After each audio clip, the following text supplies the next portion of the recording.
Hello, সবাই কেমন আছেন? অবশ্যই ভালো আছেন। আজকে কথা বলবো যারা নতুন তাদের জন্য এই ভিডিওটা তৈরি করা।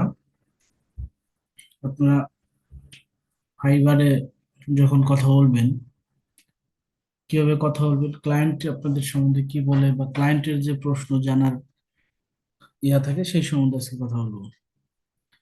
তো আমরা যখন নতুন ছিলাম তখন এটা খুবই গুরুত্বপূর্ণ ছিল। বুঝতে পারতাম না যে কি বলবো, কোনটার পরে কোনটা অ্যান্সার দিব, ক্লায়েন্ট কি বলে সেটার দিকে তাকিয়ে থাকতাম। তো এটা শর্ট, এটা বিস্তারিত নিয়ে আজকে কথা বলবো। ম্যাক্সিমাম ক্লায়েন্ট এরকমটাই হয়ে থাকে। যেমনটা আপনি যদি ফেসবুক অথবা গুগল অ্যাডস রান করেন, আপনার ক্লায়েন্ট আপনার গিগ দেখে যখন এখানে আসবে তখন এই ধরনের কমিউনিকেশন হয়ে থাকে। যেমনটা ক্লায়েন্ট আপনাকে প্রথমে মেসেজ করবে, যেমন এখানে আপনার নাম থাকবে। আহ, যেমনটা আমার নাম এখানে দেওয়া আছে। তো আপনাকে বলবে যে হাই, অথবা আপনার নাম, যে I want to run Google ads অথবা Facebook ads campaign, can you help me, এরকম বলতে পারে। তো এই মাই ওয়েবসাইটটা আমি জাস্ট এক্সাম্পল দিয়ে রেখেছি, এটা সে আর প্রথমে আপনাকে দেবে না। তো এরকম সে প্রথমে বলবে যে I want to Google ads অথবা Facebook ads campaign, can you help me, মানে আমি ফেসবুক অ্যাডস অথবা গুগল অ্যাডস রান করতে চাই, তুমি কি সাহায্য করতে পারবা? তুমি আপনি তখনই ওই মি হচ্ছে আপনি, মানে তাকে একটা থ্যাঙ্কস দিবেন ফর রিচিং আউট মি, মানে মেসেজ করার জন্য ধন্যবাদ, ক্লায়েন্ট বলবে ওয়েলকাম। তখন আপনি বলবেন ক্যান, সে তো আপনাকে প্রশ্নই করছে, আপনিও তাকে এখন প্রশ্ন করতে থাকবেন যে can I get your store link. ও তখনই আপনার ওয়েবসাইট এক্সাম্পল, যে ওর ওয়েবসাইট আপনাকে দিয়ে দিবে, অথবা স্টোর লিঙ্ক বলবেন, সেগুলো শিওর, অথবা আপনাকে স্টোর লিঙ্কটা এই যে ধরাই দিবে। তারপরে আপনি কয়েক সেকেন্ড বা 1 মিনিট সময় নেবেন। সময় নেওয়ার সঙ্গে সঙ্গে মেসেজ করবেন না, আপনি অফলাইনে চলে যাবেন। গিয়ে আপনি মানে 1 মিনিটের ভিতরে যে তার ওয়েবসাইট দেখলেন, দেখার সঙ্গে সঙ্গে বলুন তোমার product, your product is good, মানে সে একটু খুশি হইলো। তারপরে আপনি তাকে বলতে পারেন থ্যাংক ইউ, ক্লায়েন্ট আপনাকে বলবে থ্যাংক ইউ। এরপর আপনি তাকে প্রশ্ন করবেন যে which campaign do you want to run. যেমন সার্চ আছে, পারফরমেন্স ম্যাক্স আছে, ডিসপ্লে, লিড, এটিসি। এখন আপনি তাকে এরকমটাই জাস্ট, সেটা ফাইবারে যখন আপনাকে ইয়া করবে, এটা ফেসবুক অ্যাডসের জন্য যেমনটা আরো ট্রাফিক আছে, সেলস, ডিসপ্লে, লুকে লাইট, মানে বিভিন্ন ধরনের যদি আপনি করেন বা তাকে আপনি বললেন যে তুমি কোন ধরনের ওয়েবসাইট রান করতে চাও, ক্লায়েন্ট বলে দেবে সার্চ ক্যাম্পেইন। তারপর how many campaign do you want to run, মানে তুমি কয়টা ক্যাম্পেইন রান করবা, আপনারা বলে দিলেন। ও বলবে একটা, দুইটা, তিনটা, ওর যেটা বলতে পারে, ঠিক আছে, গুড। তারপরে আপনি বলবেন হোয়াটস ইউর টার্গেটেড কান্ট্রি, মানে কোন লোকেশনে একটা রান করতেছে, এটা ইউএস ইউকে যে কোনো কান্ট্রি হতে পারে। এখন ওরে বলবেন এই যে যে কোনো কান্ট্রি যে ইউএস এর ভিতরে তো চালাবা, তো এটা কোনো বা কোনো প্রদেশ বাদ যাবে কিনা। তো সেক্ষেত্রে আপনি বলতে পারেন যে হ্যাঁ বাদ যাবে, বা ও বলতে পারে যে বাদ যাবে। তো নিউ ইয়র্কের টেক্সাস শহর এটা এক্সক্লুড দিতে হবে, বেশ ভালো কথা। তো আপনি মোটামুটি জেনে নিলেন ওর থেকে যে ওর কি লক্ষ্য আর আপনার কোন ধরনের টাইপ, কোন ধরনের অ্যাড রাখতে হবে। এখন আমাদের চলে যেতে হবে বাজেটে। তো বাজেটের সময় আপনার খেয়াল করতে হবে, আপনি আপনার তরফ থেকে বাজেট কখনো বলতে চাবেন না, ক্লায়েন্ট আপনাকে বলবে, তারপরে আপনি সেটাকে বাড়ানোর চেষ্টা করবেন। তো এখানে how much are you daily ad spending একটা, আর আপনার কাজের অর্ডার আলাদা, এটা অর্ডার বুঝাইতে হবে। তো অ্যাড কস্ট কত হইতে পারে, সে প্রত্যেকদিন কত ডলার খরচ করবে অ্যাডের পিছনে, সেটা আপনি জানে নেবেন। তো বললো $30। এখন আপনার যদি $30 হয়, আপনার প্রোডাক্টের উপর ডিপেন্ড করবে, $30, $20, $25। তো বেশ ভালো কথা, $30 খারাপ না। হাউ ডেজ, তারপরে এখন কতদিন তুমি রান করতে চাও। ও বলতে পারে 7 দিন, 7 দিন, 14 দিন, 20 দিন, 1 মাস, এমন হতে পারে। তারপরে এইসব কথা বলতে ওরা কিন্তু আপনার সাথে কমিউনিকেশন থাকতে হবে, এর ভিতরে আপনি অফলাইনে অনলাইনে থাকতে হবে, অল টাইম অফলাইনে যাওয়া যাবে না। তারপরে আপনি বলেন do you have any mother keyword description headline. আরে বলবেন যে তোমার কাছে কোনো মাদার, মানে ওর প্রোডাক্টের ব্যাপারে কিন্তু আপনার চেয়ে ওই বেশি জানে।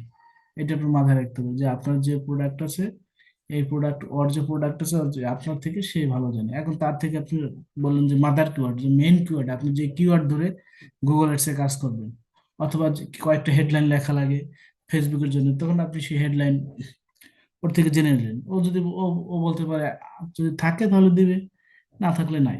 ও বলছে নো।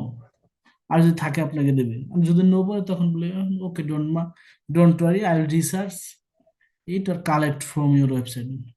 তারপর আপনি ধরে বললেন যে সমস্যা নাই, তুমি চিন্তা করো না, আমি এটা গবেষণা করে তোমার ওয়েবসাইট থেকে নিয়ে নিব। তারপর আপনি আর বলুন, do you want to hire me only for set up the campaign or to manage and optimise also. তাহলে আপনি বললেন যে তুমি শুধু আমার কাছ থেকে শুধু একদিনের জন্য বা 7 দিনের জন্য বা 2 দিনের জন্য শুধু ক্যাম্পেইন সেট আপ করতে চাও, নাকি আমি ক্যাম্পেইন ম্যানেজ করবো 14 দিন, এবং 14 দিনের রিকমেন্ডেশন করবে গুগল, সেটাও আমি করব। তো এরকমটা আপনাকে বলবে। এখনো বলতে পারে ঠিক আছে, বোথ, সবই আমার দরকার।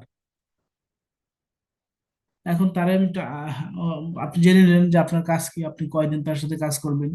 এখন আপনি এখন তারা আপনার বাজেট নিয়ে আমি চলে যাবেন যে do you have any do তারপর আপনার বাজেট নিয়ে চলবেন যে do you have any budget for set up the campaign. ও বলছে হ্যাঁ ঠিক আছে, আমি এই কদিন চালাবো, আমি তোমার জন্য $150।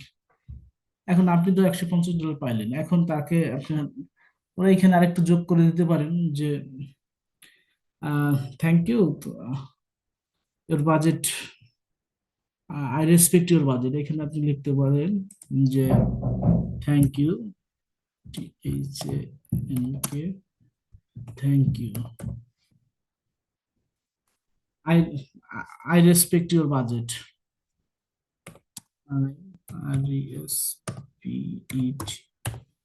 রেসপেক্ট ইউর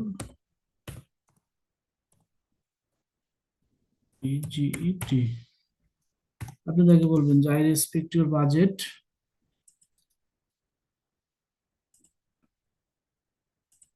আপনি তার বাজেটকে আপনি রেসপেক্ট করতেছেন, কিন্তু can you increase your budget little bit. বলবেন যে তোমার বাজেট খুব ভালো, কিন্তু তুমি কি আর একটু তোমার বাজেটটা বাড়াইতে পারো। ও বলবে, ও তখন $10, $20 এরকম বলতে পারে, যে 170, 100 এরকম।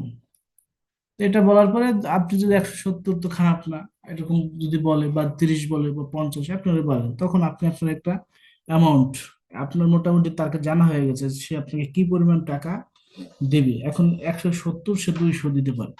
এখন আপনি তখন তাকে আরেকটু বাড়াই বললেন যে আমি এটা করবো, আমি এতদিন কাজ করে অপটিমাইজ, আমাকে আরেকটু বাড়াই দাও, বা I need $200, I will add more future, আমি এটা করবো সেটা করবো। আমি কিন্তু এটা বলতেছি যে I will added more future, ভবিষ্যতে আমি অ্যাড গ্রুপ অ্যাড করবি, সাডলিং, এক্সটেনশন অ্যান্ড মেনি মোর, আমি এটা করবো সেটা করবো। আপনি এটা মানে আপনার ওয়ার্ক যে ডিসক্রিপশন এটা একটু বাড়াই বাড়াই লাগবে, যে আপনাকে তো ঠুস করে কেউ টাকা দিতে চাবে না। তা আপনি কি করবেন একটু বিস্তারিত তাকে এখানে লিখে দিলেন যে অ্যাড গ্রুপ করবো আমি 3টা, তোমার রেজাল্ট ভালো আসবে, আমি অ্যাড কপি এখানে এখানে করবো, এটা এটা করবো, তোমার 2টার জায়গায় আমি 10টা কিওয়ার্ড দিব, আমি তোমার প্রোডাক্টের আলাদা আলাদা কিওয়ার্ড রিসার্চ করবো যেগুলো ট্রেন্ডিং এ আছে, তারপরে অ্যাড এক্সটেনশন দেবো, কল আউট এক্সটেনশন দিব, সাইড লিঙ্ক এই কটা ইউজ করবো যাতে তোমার ভালো রেজাল্ট আসে। আপনি মোটামুটি সিস্টেমে তার সাথে কমিউনিকেশন করলেন, তখন দেখবেন সেরকম। আপনাদের মনে রাখতে হবে যখন আপনি কমিউনিকেশন করবেন, তো অনলাইনে আপনার থাকতে হবে তাকে, সে তো আপনাকে প্রশ্ন করবেই, আপনাকে এই পাল্টা প্রশ্ন তারও করতে হবে, যাতে সে অন্য অন্য মানুষের সাথে কথা বলার সুযোগ না পায়। এই যে সিস্টেম গুলো যদি আপনারা প্রাথমিকভাবে, যারা পুরাতন হয়ে গেছেন তারা সবাই জানেন এটা, কিন্তু যারা আমরা নতুন ছিলাম বা নতুন এখন যারা শুরু করছে তাদের জন্য এই সমস্যাটা হয়। যেমনটা আমি যখন প্রথম ছিলাম তখন ভাবতাম কি লিখবো না লিখবো, ক্লায়েন্ট মানে কি লিখবে তার উপর আমার থাকতে হবে, আমি জানি সবকিছু, কিন্তু ক্লায়েন্ট কি লিখবে তার অ্যান্সার, মানে পরবর্তী যে কি লিখবো বা কি আমার করা উচিত এইটাই আমি বুঝতাম না। তা আমাদের বাইরে আমাদের যেটা জানা দরকার, তারপরে আপনি আপনার কাজের জন্য যেটা সেটা তো পরে আসবে, আপনার অর্ডার পাওয়ার পরে আপনার কাজের জন্য আপনার তার কি কি অ্যাক্সেস দরকার, তার কি কি লাগবে, সেটা আপনি পরে ওর থেকে আপনার রিকোয়ারমেন্টে যেটা থাকবে। কারণ এখানে তো আপনি ইমেল দিলে সমস্যা, তখন আপনার অর্ডার ক্রিয়েট করার পরে অর্ডার পেজে আপনি তার সাথে কমিউনিকেশন করবেন, তার আগে এগুলা কিছুই করা যাবে না। তো সেক্ষেত্রে আমাদের এগুলো করতে হবে, এইভাবে যদি করেন তাহলে অর্ডার পাওয়ার সম্ভাবনা থাকবে। তো বিশেষ করে যারা নতুন তাদের জন্য খুবই ইফেক্টিভ হয় ভিডিওটা, কেননা নতুনরা কি প্রশ্ন করবে, ক্লায়েন্টের দিকে তাকাই থাকতে হবে না। ক্লায়েন্ট দেখবেন, ক্লায়েন্ট কি সবকিছু আপনাকে বলে দিবে? যে সে প্রথম মেসেজটা এইটাই দেবে যে hello, hi, I want to Google ads বা Facebook ads campaign, can help. এইটাই তার প্রথম মেইন মেসেজ। এরপর কিন্তু আপনাকে তাকে খোঁচাইতে হবে, তাকে বলতে হবে এইটাই শুনে সেটা। বাজেটের ব্যাপারের সময় যে বারবার বললাম, এখানে আপনি, এখানে তো আমি আমার মতো করে লিখছি, আপনি আরো বেশি বেশি লিখে দেবেন। আমি এটা আমার ভিডিও ডিসক্রিপশনে দিয়ে দিচ্ছি, আপনারা এখান থেকে লিখে নিতে পারবেন বা কপি কপি করে নিতে পারবেন, যাতে আপনাদের উপকার হয়। তো আশা করি এর এর আরো অনেকগুলো ওয়ার্ড আছে যেগুলো আপনি ইয়াতে বলতে পারবেন না, ফাইবারের ইনবক্সে তাদের যে পলিসি আছে, তাহলে আপনার অ্যাকাউন্ট সাসপেন্ড হওয়ার সম্ভাবনা আছে। আমি পরবর্তীতে ভিডিওতে কি কি ওয়ার্ড ব্যবহার করা যাবে না সেটা নিয়ে একটা আলোচনা করব। আজকে এ পর্যন্তই। সবাই ভালো থাকবেন।